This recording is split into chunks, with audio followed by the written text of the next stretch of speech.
Bueno, en realidad vamos esta noche a disfrutar de este encuentro con ustedes. Vamos a conectarnos, por supuesto, aquí desde estas pantallas de NPI, Noticias Paraguay. Tenemos la grata visita de un señor extraordinario. Fue canciller de la República Oriental del Uruguay, fue senador un montón de veces. Bueno, es abogado, por supuesto, político de quilates, tiene una verba fantástica y quiere mucho a nuestro país. Sergio Abreu, ¿cómo está usted? Un gusto estar acá y volver otra vez. Volver como otra siempre, vez a lo que es mi tierra. Claro, porque usted es paraguayo también, ¿verdad? Mi padre, Marcial Abreu, él peleó la guerra del Chaco. Ah, sí. Y después de la guerra del Chaco decidió, como muchos, ir a estudiar fuera del Paraguay. Fue a Montevideo y ahí estudió odontología. Sí. Se casó con mi madre, que es uruguaya, y tuvo 2 hijos. Uno de ellos soy yo, pero mi padre nunca me permitió confundir mi identidad, pero tampoco abandonó el esfuerzo de insertar el cariño por el Paraguay, las cosas lindas de la familia. Qué lindo. Pienso en mi madre. Sergio Abreu Bonilla. Exacto. Bonilla es el Bonilla. apellido de ella, ¿verdad? Sí. ¿Y el nombre de su madre? Rosa María. Se le iluminan los ojos. Sí, acaba de fallecer hace claro, un mes y medio, de 99 años. Sentidas condolencias. Ay, gracias. Adoraba el Paraguay. Sí. Y a la familia paraguaya, que es muy importante y muy cercana a mí, acá en el Paraguay mismo. Claro. Y mi madre, si hay algo que le gustaba era venir e ir al supermercado de Petirosi, a las tiendas, venía, bueno, en tiempos en que había raudales y todas esas cosas que era, mi familia vivía, mi abuela vivía en la calle Juan de Mena. Ah, sí. Y ahí tocábamos la guitarra, nos reuníamos. Claro, porque usted canta también, yo canto, escribe, claro. Es periodista. Y el político en general a veces se va desde el canto a ser payador, pero ya es una cosa más.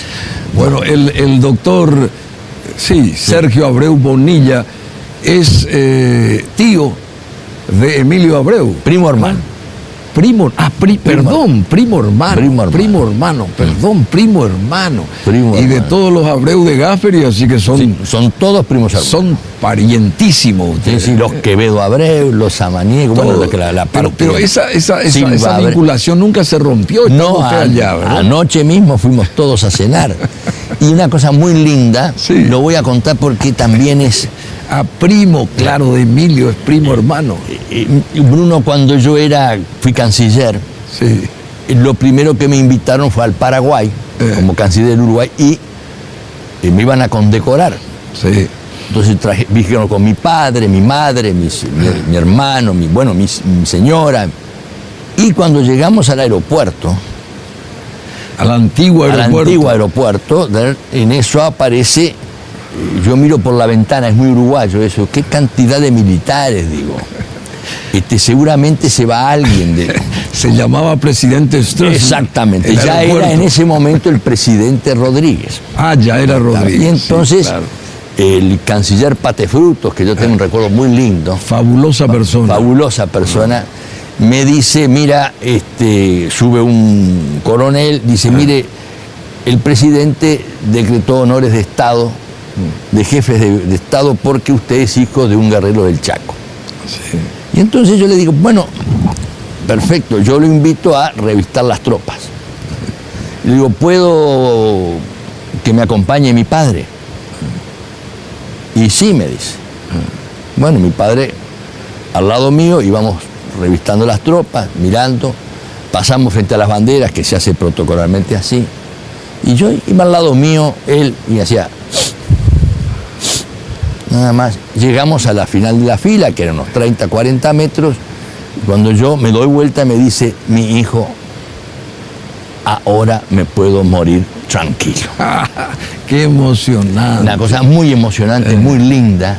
porque Bueno. es el homenaje que de alguna manera uno le hace a los padres. Y hay que tener en cuenta que este programa se emite en mayo, que es el mes de la patria para nosotros y para usted también, Sí, ¿verdad? claro, Porque tiene raíces paraguayas y raíces brasileñas también. Exacto, porque todo viene en la historia de un señor José de Abreu, que Sí, estuvo acá sí, el sí, 14 de mayo, pero venía por el ejército portugués. Tuvo varios hijos, después él terminó siendo mariscal de campo y el barón de Cerro Largo. Sí, Murió en la batalla de Ituzaingó o de Paso del Rosario, sí. y es una figura, hablaba guaraní fluidamente, trabajaba en la frontera y era un mariscal y después los hijos, uno de ellos vino en el ejército brasileño después de la guerra de la Triple Alianza siendo muy jovencito. ¿Y el guaraní suyo cómo está? Ah, no, es muy poco, pero No, pero algo cortito, a ver, que se acuerde, algo cortito. Y lo que sí me recuerdo es el saludo políglota que te contaba de... Sí, Un día me dicen, ya era muy pequeño, me dicen, bueno, mirá que hay el cumpleaños del director salesiano.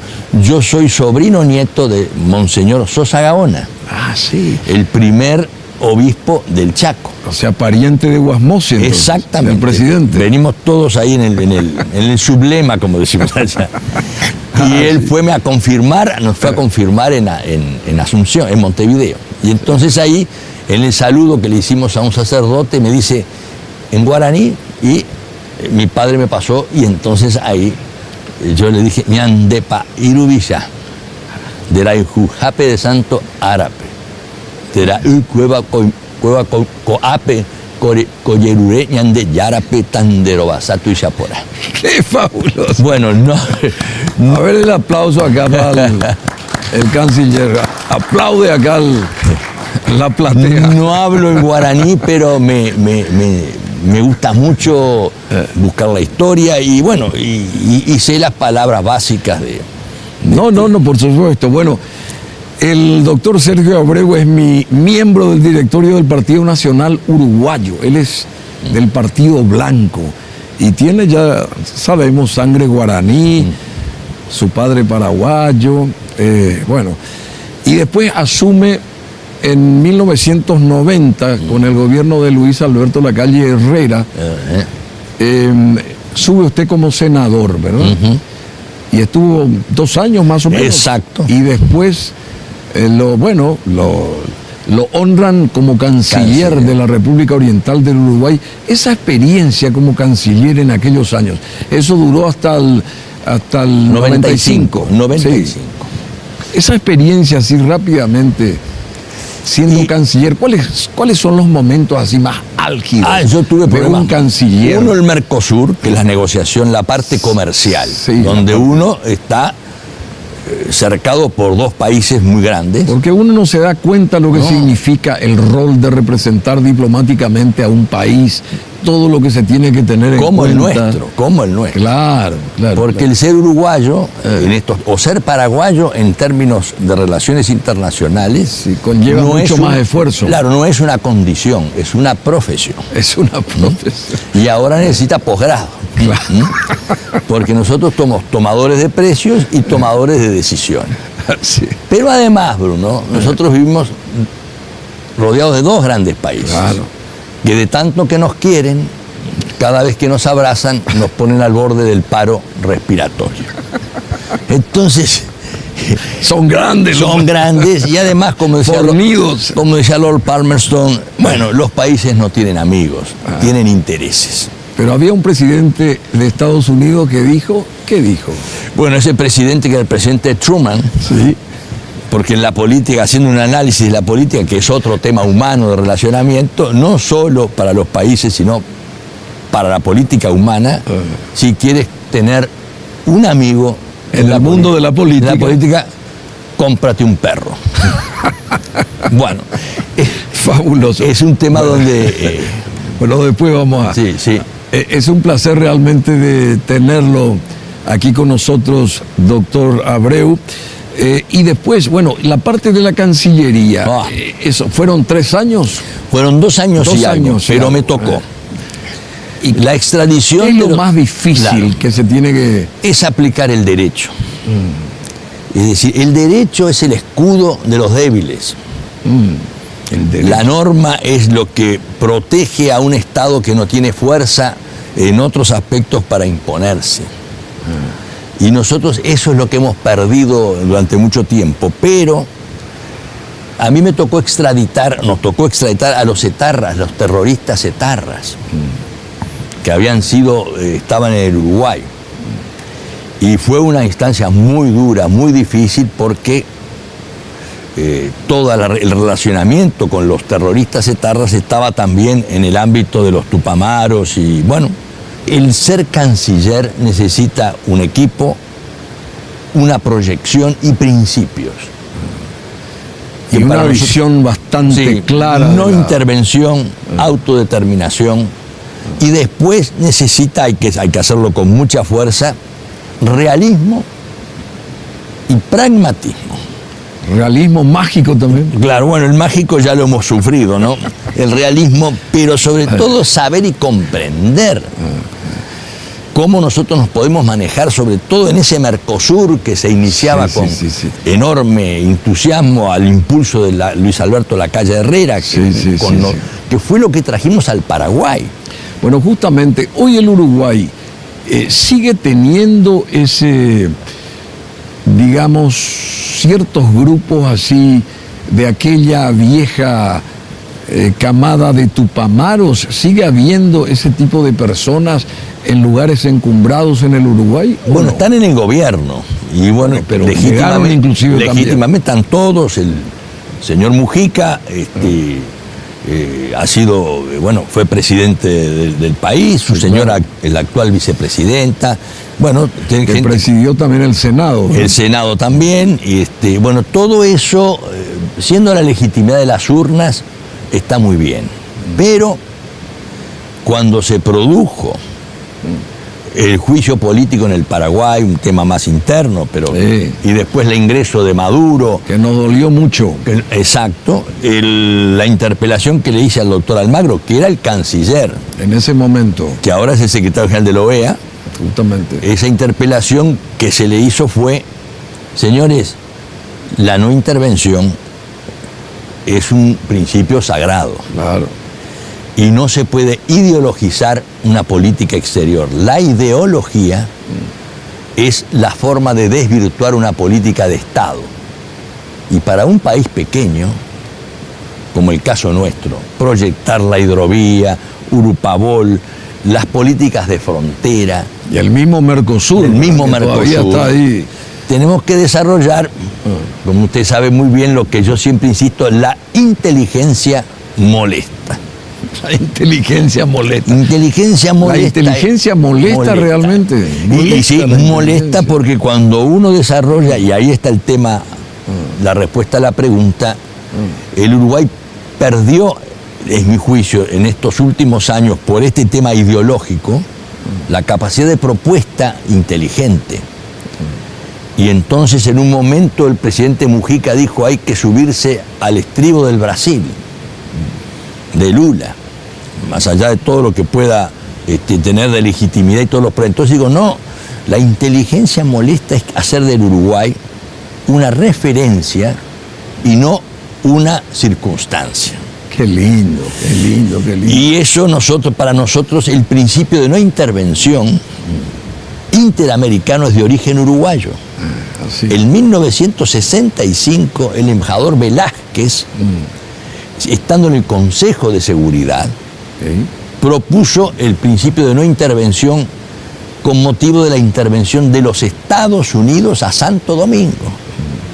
Se hizo principio interamericano y después se llevó a la Asamblea de las Naciones Unidas una resolución 2026 que todavía está vigente sin perjuicio de su violación sistemática. Es decir, el Uruguay, del Uruguay salió con la Cancillería de Enrique Iglesias, el Grupo de los 8, el Grupo de Contadora, todo aquello que produjo. Mucha gente importante uruguaya ocupó cargos relevantes en estos organismos, ¿verdad? Y el caso de Enrique Iglesias, también el embajador Lacarte Muró. Claro, y también el que preside la OEA, recién mencionaste. Sí, pero lo de la OEA es otro tema. Es otro tema. Es otro tema porque en ocasión de esas crisis que se produjo con el Paraguay, la expulsión. Sí, claro. Él era el canciller. Sí, pero en general yo hablo. Claro, ¿verdad? y se dijo, ahí está la palabra que es muy, muy difícil, lo político está por encima de lo jurídico.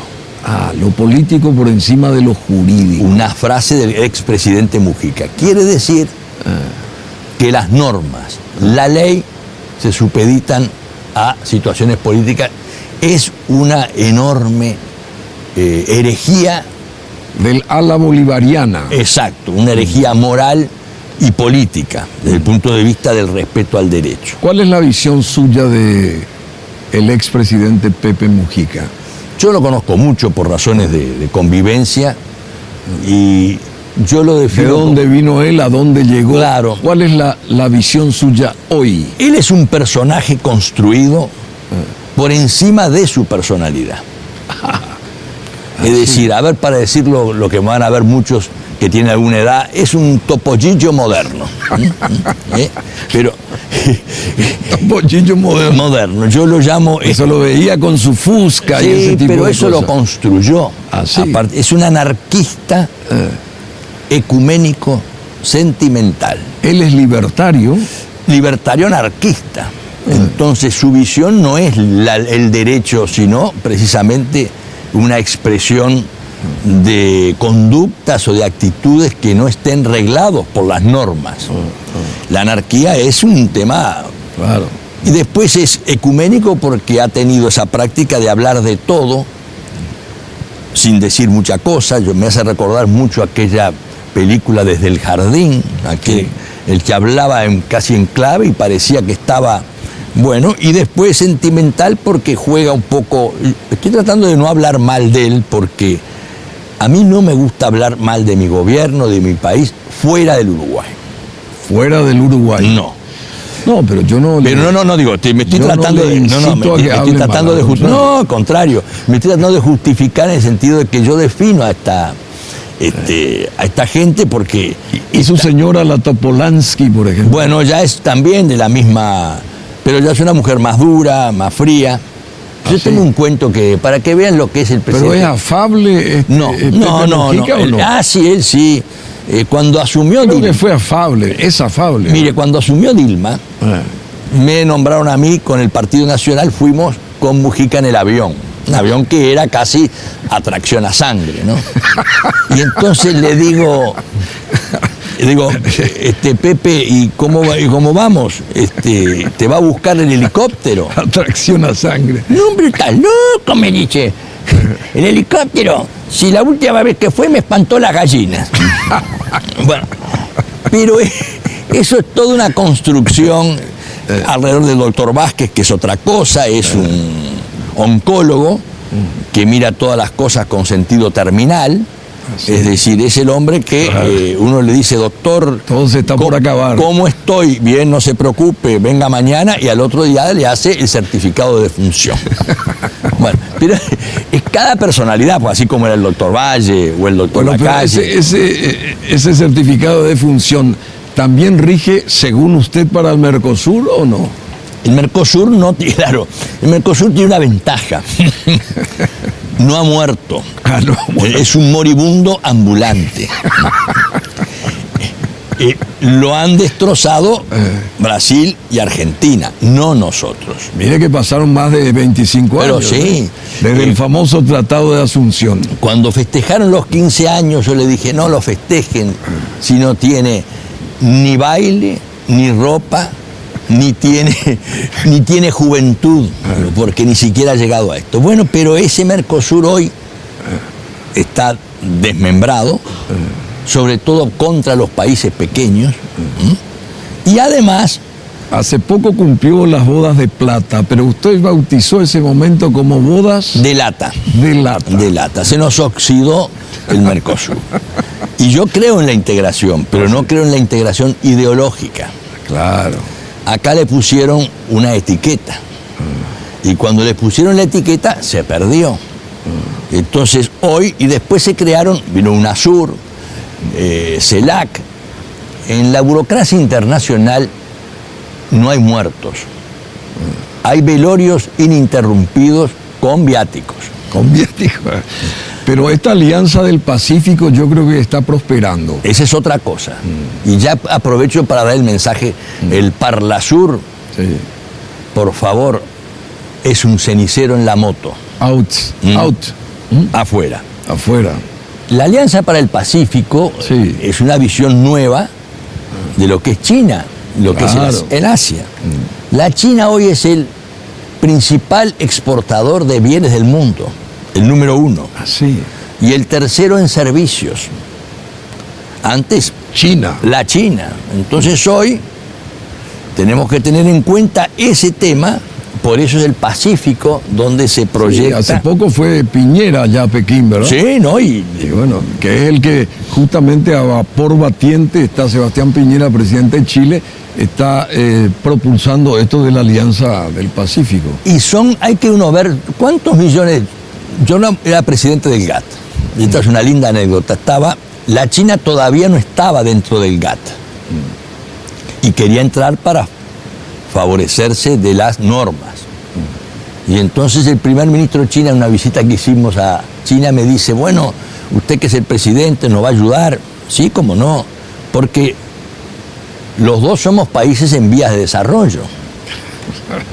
Claro, digo, nosotros somos 3 millones de habitantes y medio, ustedes son 1.300 millones, 1.200.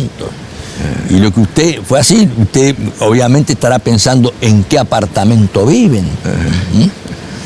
Dice, no, pero los chinos somos igual que ustedes. Y la China fue desarrollando una enorme estrategia que hoy lo pone contra Estados Unidos, Claro, en una enorme directamente. fractura de lo que es el multilateralismo comercial. Pero el Uruguay siempre se supo mover, porque estando en el Mercosur, se relacionó directamente con China Sí. o con el propio Estados Unidos, por ejemplo, el Uruguay. Sí, no solo porque después nos limitaron. El Y Brasil- nosotros no tuvimos esa suerte o esa inteligencia. No, porque hay una resolución del Mercosur en la que no nos permite negociar aislados de a uno. Claro, por eso digo, pero ustedes consiguieron esa posibilidad. No tanto, no Sí, pero tanto. consiguieron. El Uruguay necesita, pero ahora... Conte que yo aplaudí eso, ¿eh? Pero mira, mira, le voy a decir una cosa para que usted vea. Hoy el Uruguay, que perdió de tener política exterior, la cambió por relaciones internacionales solo. Claro.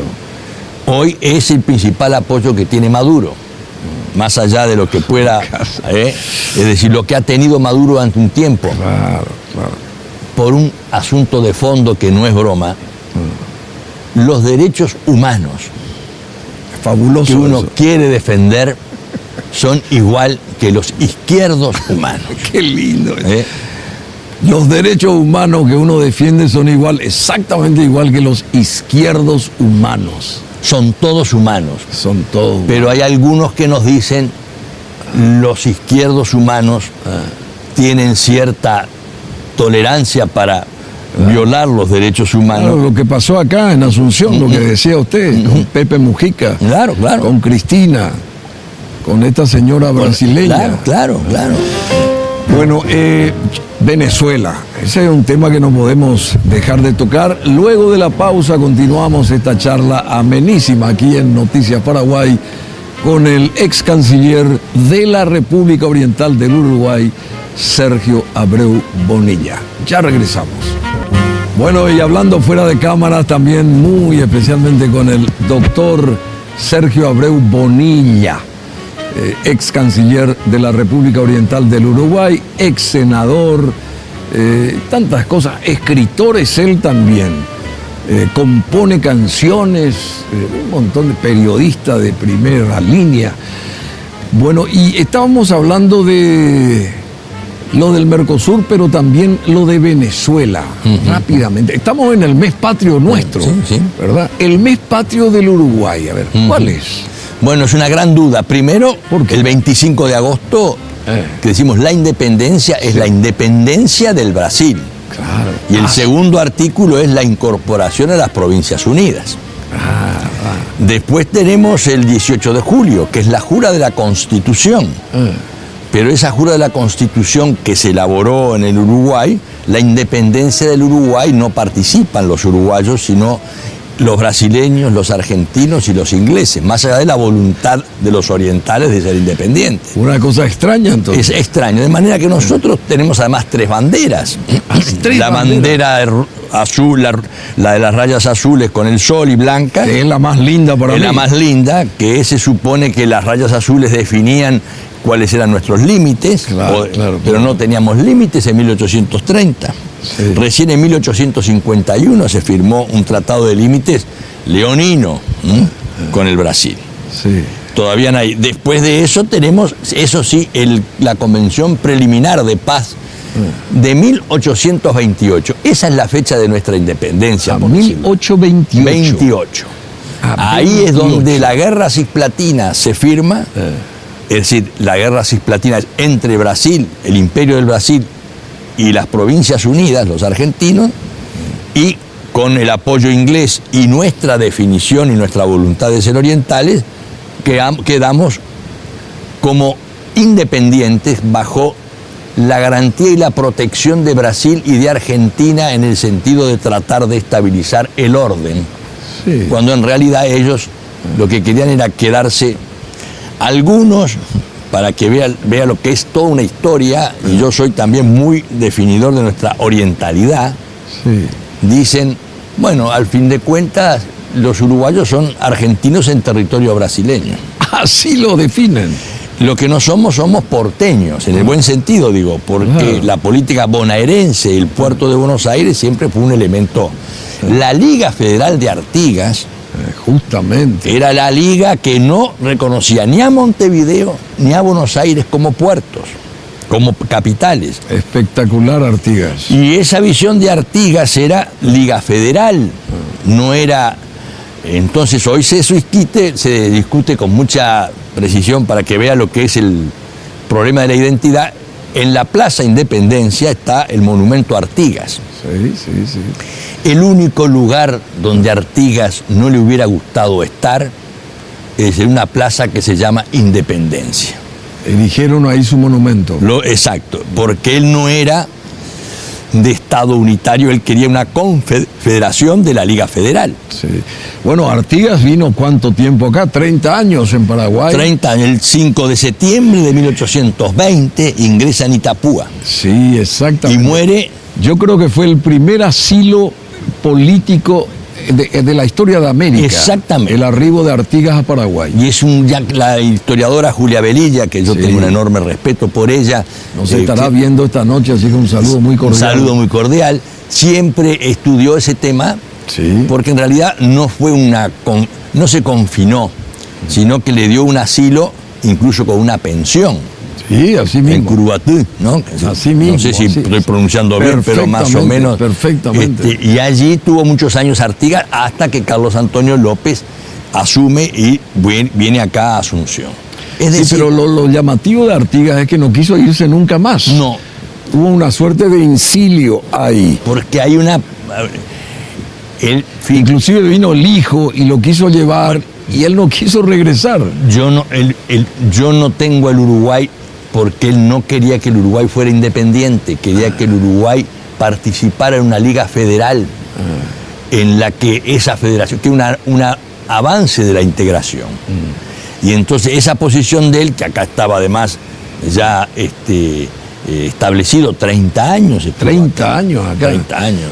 Y eso, Y se conoce eso en la historia de ustedes, digamos, el haber estado Artigas por 30 años acá, no sé si dejó descendencia. sí, no, pero Dicen que no tuvo descendencia. No, me parece que tenía cierta inflación afectiva. Entonces, como Porque todo 30 lo que años es lo es humano, mucho tiempo. hay un libro que se llama Artigas Ñemoñaré, Ah, sí. que es la familia de Artigas, los hijos que tuvo. Uno de ellos peleó en la guerra de la Triple Alianza Sí. con Paraguay. Sí. Es decir, en aquel tiempo el caudillo era prolífico. Bueno, el caso también del hijo de Sarmiento que falleció, Dominguito. claro, y que por eso nos puso la cruz Sarmiento y que Sarmiento sostuvo que es hay que una- matar hasta el paraguayo en el vientre de la madre. No, y decía a estos indios. Y al final vino y terminó sus días acá también. Y bueno, esa es un poco Pero Sarmiento era un hombre de una enorme resistencia a muchas cosas, muy creativo, pero cuando decía a estos señores, los gauchos y a los indios, estos bípedos, Sí. hay que matarlos para que su sangre sea el mejor abono para la tierra. Bueno, ese tema Qué bárbaro. sigue siendo en otra dimensión lo que muchos piensan de la integración. ¿Y hoy cómo está la integración regional? ¿Usted es partidario de seguir apostando por el Mercosur? Pasaron 25 años. ¿Usted piensa que hay que seguir apostando por el Mercosur o no? El Mercosur es un acuerdo parcial que existe dentro de la LADI, solo por libre comercio. Y tenemos que apostar al libre comercio. Y después la integración, para mí es la integración física, la hidrovía, el transporte multimodal, los puertos, lo que hace de los servicios hoy un nuevo componente de la economía. Sí, pero el asunto de pasar de un país a otro es todo un problema, Por es eso, un dilema. por eso. Porque todo va por los papeles y los... pero en la realidad es totalmente... Porque los otra grandes cosa. países son no solo proteccionistas, sino además hay un tema que es muy difícil de definir, que es la corrupción. Terrible. La corrupción en aduanas, la corrupción en que se protege. Hemos Tuvimos perdido... hace poco un caso sonado acá. Algo escuché, pero a mí es muy importante este mensaje y yo Sí. tuve varias responsabilidades. Mi señora me dice, si no quieres en el gobierno, si no quieres que se sepa, no lo hagas. Claro. Y lo otro bien, que es si no muy quiere que se importante, sepa, no lo haga. lo muy importante es el ser honesto, o la honestidad no es una virtud. Estamos muy mal cuando empieza a ser una virtud, es lo menos que puede hacer una persona que maneja los recursos del pueblo con los impuestos, y el pueblo es el único que no tiene sindicato. Entonces esas cosas... Bueno, pero yendo a esto del Mercosur, y yo pienso porque Paraguay es un país mediterráneo, ustedes tienen el mar, ¿verdad? Tienen esa gran ventaja, tuvieron siempre. Sí. Nosotros desde 1617 no tuvimos ya mar. Pero Asunción era la madre de la ciudad. Bueno, la madre. Pero, ¿qué pasa, por ejemplo, con los países de Europa? Uno tiene un pasaporte europeo y entra como Pedro por su casa a cualquiera de ellos. ¿Por qué eso no puede ocurrir acá? Porque no tenemos la integración avanzada que tienen los europeos, o que tenían hasta ahora, que hay una dificultad. Ellos tienen el acuerdo de Schengen, por ejemplo, Sí. que es el que permite Pero ahora, Está lo del Brexit. sí, dentro de muy poco tiempo, el acuerdo de Schengen a nosotros nos va a exigir visa para entrar en Europa. También. También.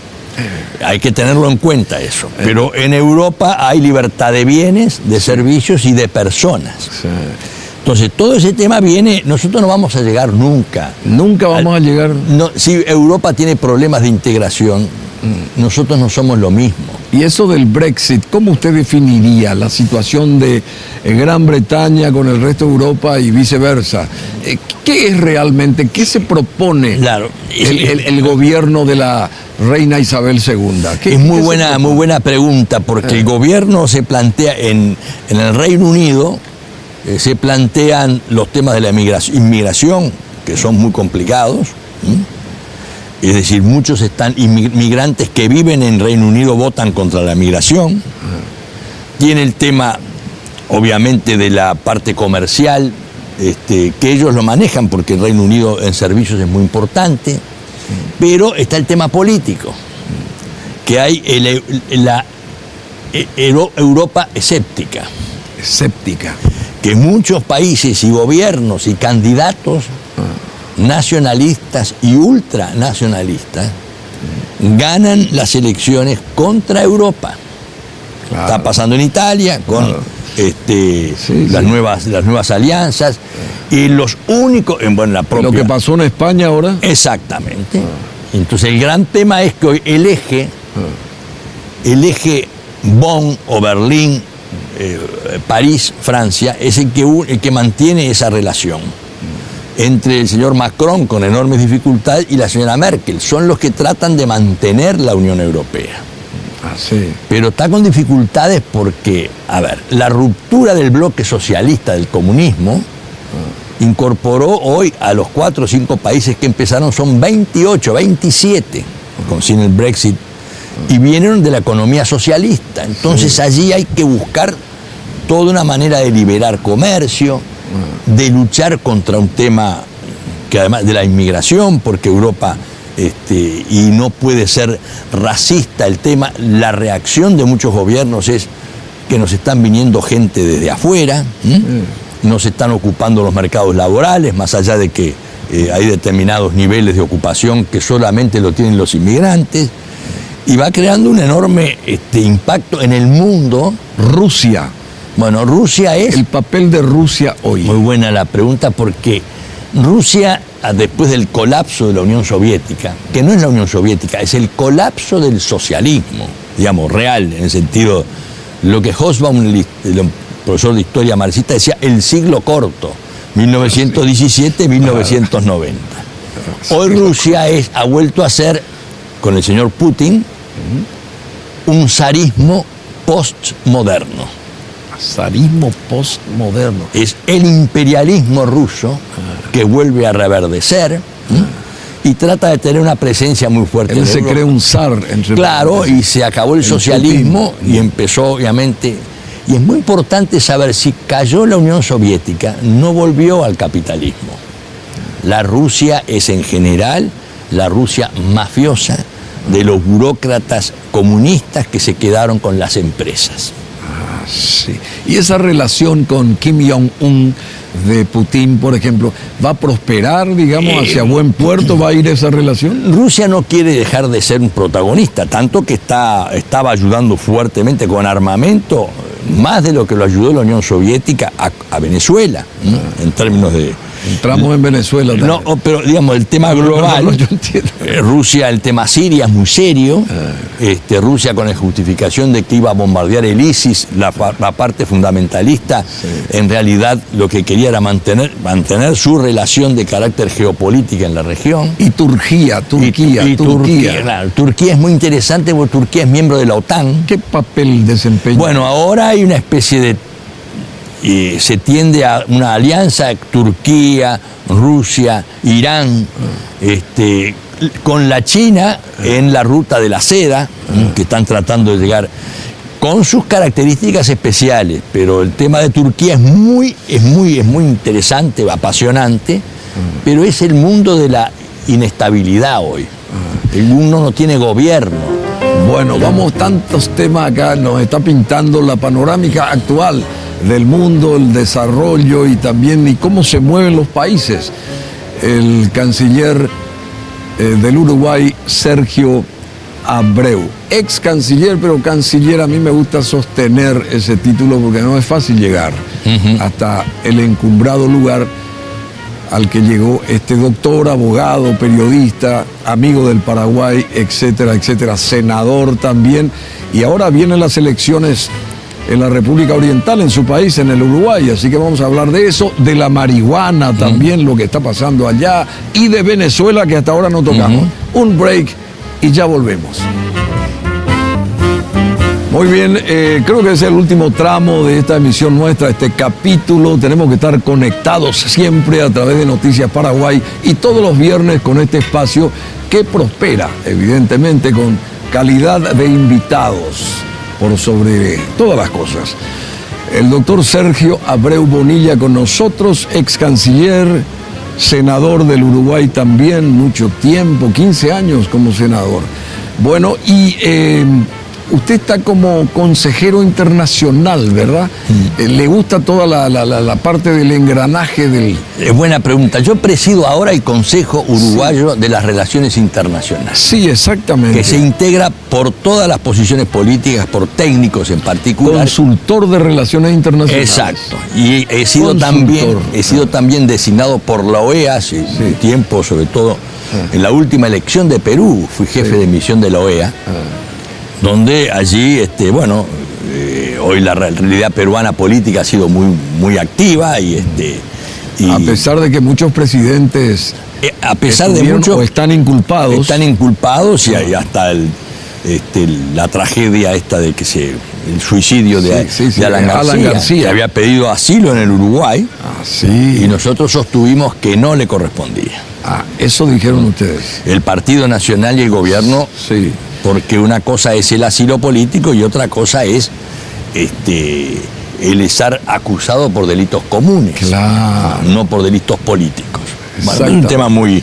Bueno, pero también usted tiene una estrecha vinculación y relación en el campo de la política con un candidato que está queriendo volver a llegar a la presidencia, el caso de Lacalle Pou, ¿verdad? Sí, es el bisnieto de Luis Alberto de Herrera y el hijo de Luis Alberto Lacalle, del que fui ministro. Es nieto, ¿verdad? Hijo de Luis Alberto Lacalle. No, pero nieto de Luis Alberto de Herrera. O bisnieto. Luis Alberto de Herrera fue uno de los prominentes uruguayos que luchó a favor de Paraguay en la guerra del Chaco, ¿eso sí? Con mi padre, me acuerdo, que mi padre peleó la guerra del Chaco también. Claro. Y siempre quedó esa figura. Y tenemos una calle importante en el centro de Asunción. Y la otra es Eduardo Víctor Aedo. También. Que Eduardo Víctor Aedo fue el primero que le hizo un monumento al Mariscal López en Sudamérica. Sí. El 1 de marzo de 1970 lo inauguró. Y tenía una frase que es muy importante, me lo dijo varias veces, yo era muy joven, pero siempre estuvo... de esas cosas cuando uno le gusta, hablábamos hoy, el tema es que el secreto de la vida no es hacer lo que uno quiere, es querer lo que uno hace. Qué lindo, querer lo que uno hace. Y como la política, la actividad pública es una cosa, cada uno tiene su... Bueno, y ahí un día me dijo que quiero que... Mira, muchacho, la política, ten cuidado, porque el que llega... Cuando recorre el camino va a encontrar las mismas caras cuando vuelva. Claro. Y cuidado con los que se creen que el poder no termina. El que sube como un rayo suena como un trueno. Fabuloso. Bueno, y esa relación con Lacalle Pou ahora políticamente.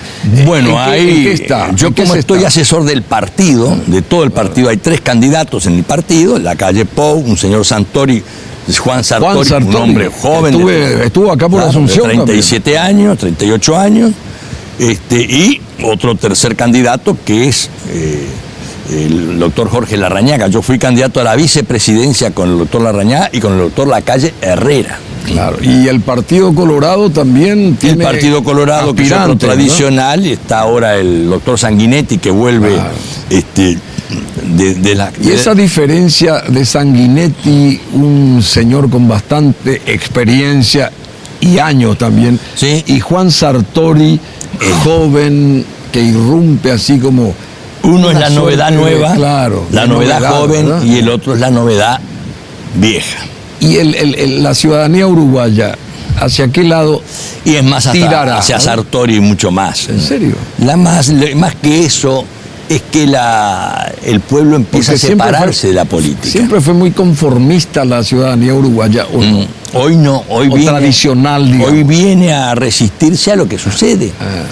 Un muchacho de 38 años que nunca votó en el Uruguay.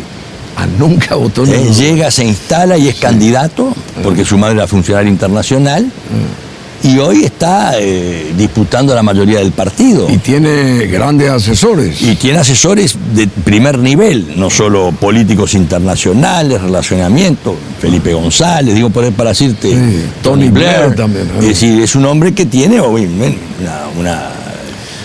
cree que va a llegar Juan Sartori? Tengo mis dudas, pero de todas maneras la democracia, si tiene una virtud, ¿cuál es? Es dar sorpresas. ¿Y Lacalle Pou? Viene la mayoría hoy en el partido, está con posibilidades ciertas, pero faltan 2 meses. Faltan 2 meses. Bueno, y en el Uruguay también está esa ley, digamos, la legalización de la marihuana. La legalización de la marihuana. Bueno, eso es un tópico muy importante. Es discutido mucho porque en realidad es la legalización del consumo. Y yo voté en contra de esa ley siendo senador. Así. No por el tema en sí, digamos, que hay que ver cómo se trata la adicción, que es un gran drama de carácter social en todos nuestros países, sino que no se puede tener una prohibición de esa naturaleza en Brasil y Argentina y tener la autorización en el Uruguay.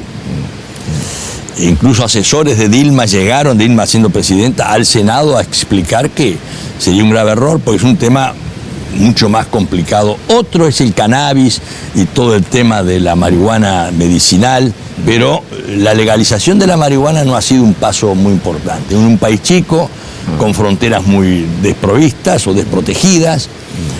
Pero la bandera uruguaya siempre es la carne. Bueno, la rica carne. Bueno, mire lo que yo le voy a decir. Yo el otro día fui a un supermercado en Montevideo, fui a comprar la colita de cuadril envasada y era paraguaya. ¿Ah, sí? ¿En serio? Era paraguaya. Y bueno, en serio, acá nuestra carne también está prosperando. Para que vean cómo funciona y se maneja la estructura productiva, lo mismo que Brasil. Tenemos un grupo en el CURI, en el Consejo Uruguayo, que se llama el GPS, que es el grupo de productores del sur, donde se discuten los temas de política agropecuaria, ya sea de subsidios, apoyos, restricciones no arancelarias, sanitarias, todo eso que es un poco la... Pero para resumirlo, en todo este tema agropecuario de la carne, el 70% mayor más de lo actual va a ser exportado desde la demanda china y de otros países, claro. Porque hemos vuelto de alguna manera a una primarización de la economía. Bueno, Paraguay está esperando que se abran definitivamente las puertas del mercado estadounidense, en eso se está. Y a propósito, esa relación entre Uruguay y Paraguay hoy, ¿cómo usted la ve? Bueno, yo la veo bien, pero tiene que empezar de vuelta con una estrategia. Si yo lo diría, no está en el discurso, está en los temas concretos. La hidrovía, la Urupabol es muy importante. Es muy importante. Pero muy importante. Hay que potenciar la Urupabol. El problema de estos proyectos es que la política o la democracia privilegia el ganar una elección y a veces nos olvidamos de trabajar para la próxima generación. La hidrovía es muy importante, siempre fue la Cuenca del Plata, los puertos, para Paraguay es esencial, la salida. Claro, tiene casi la segunda o tercera flota mundial del mundo. Estados Unidos la primera, China. Y una ventaja, no es estatal. Claro, por supuesto. Es inversor que asume riesgos, que compra puertos, que vende servicios, que, bueno, hace crecer. Pero hay muchos uruguayos acá invirtiendo en Paraguay. Ha venido, pero casi 2 millones de hectáreas de uruguayos. Sí. Hay que producir también, porque no es especulación, pero sobre todo pequeña y mediana empresa, con un embajador de primera que tenemos, la verdad. Federico Peraza, un abrazo. Un abrazo, que es un hombre con una enorme...